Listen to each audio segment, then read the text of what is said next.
Well, 99 looks simple, perhaps deceptively simple. It says solve each equation for x.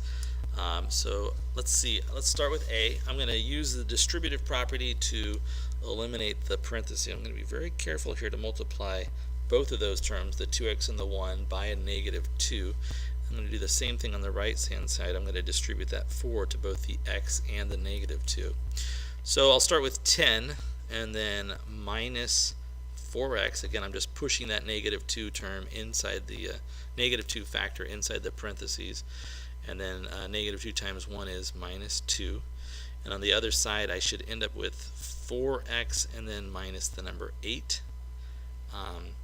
Let's see, 10 minus 2 is 8, so I end up with negative 4x and then plus 8 equals 4x and then minus 8. And you know, I know that this is kind of deceptive, and you might be thinking to yourself, hey, everything's going away. Just let's slow down and be careful and look at it. I'm going to add 4x to both sides. When I do that, this becomes 8 equals, let's see, 8x minus 8. And then I'm going to add 8 to both sides. So 8 plus 8, this would make this a 16 equals, and I've got 8 times x. So dividing by 8 both sides, I get that x should equal the number 2. So this is what I think the solution is. So let me drive that into it and see if it indeed works. Again, if x is 2, right, this should make both the left-hand side and the right-hand side the same. So I guess I'll just write this up above here. So this is going to be 10 minus 2 times, see, 2 times 2 is 4, plus 1 is 5. So that's 10 minus 10. So I get 0. Whoops, 10 minus 10 is 0 on the left-hand side. Let's try it on the right. Oh yeah, 2 minus 2 is 0. 0 times 4 is 0. So when I put x is 2 into it, it makes both the left-hand side and the right-hand side equal to 0. So it truly is a solution.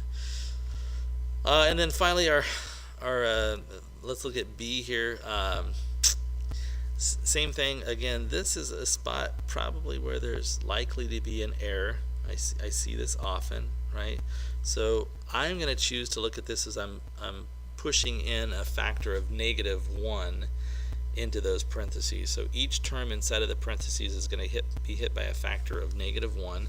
So this would become 5 and then minus 2x and then plus 3. Negative 1 times negative 3 is plus 3. And then over here we have negative 8 plus 2x. They're doing this twice to us, right? Negative 2x and plus 8 equals 8. Oh, this was a negative 8. Negative 8. And then plus 2x. So I'm going to add 2x to each side. So I end up with a negative 8 plus 4x over here, and this side is just 8. And then I'm going to add 8 to each side, so this is 16 is 4x, and then I'm going to divide both sides by 4. 16 divided by 4. 16 divided by 4 is 4. So x is 4. So that's what I think the solution is for this second equation. And again, I'll this time I'm going to show you how I would check that with my calculator. Okay, so right down here is what I think x is, right? X, I believe, is the number negative or positive 4.